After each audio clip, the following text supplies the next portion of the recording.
мен Алтай Атыраудың арасы, тау бауыры өзен көлдің жарасы. Дайындаған осы ұйымдастырған неге жігіттерге елдің осы көп рахметімді айтам. Иә, тіпті тамаша, мен сондай қуаныштымыз. Қаншама халық жиналды, ат қаншама, машина қаншама.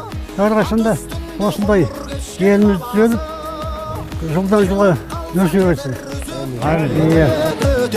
Қайсар туған мен қазақтың баласы, жаратқан Алла панасы, бесігі байтақ даласы, алашым деп аттанса, ешкімнің келмес шамасы. Азаттығын қазақ туы қорғаған, толғаған, танысаңдар мен қазақтың баласы.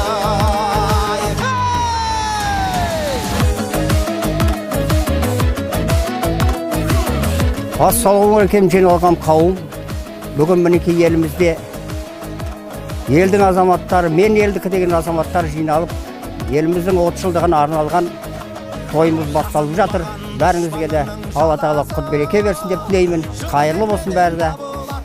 Қазақтың көк туы желбірей берсін, мәңгілік ел болуға жазсын Алла Тағала. Өмір бақи қазақ халқы аңсаған тәуелсіздігі мінекей соған 30 жыл болып қалды. Анау ата бабамыздың аңсаған армандары ғой бұл. Баршаңызға амандық тілеймін. Жүргенде жолдарың болсын. Осы қадамдарың үстем болып, 30 жылдықты Алла жаса, бұдан да дүркіреп қарсы алуға жазсын баршаңыз. Жүрек мен қазақтың баласы, жаратқан Алла панасы, бесігі байтақ даласы, алашым деп аттанса, ешкімнің келмес шамасы. Азаттығын қазақ туы қорғаған, толғаған, танысаңдар мен қазақтың баласы.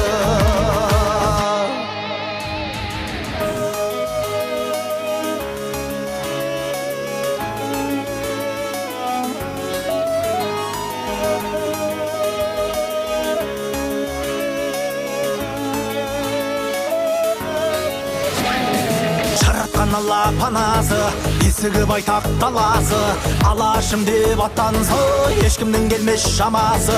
Азаттығын қазақ туы қорғаған, толғаған, танысаңдар мен қазақтың баласы.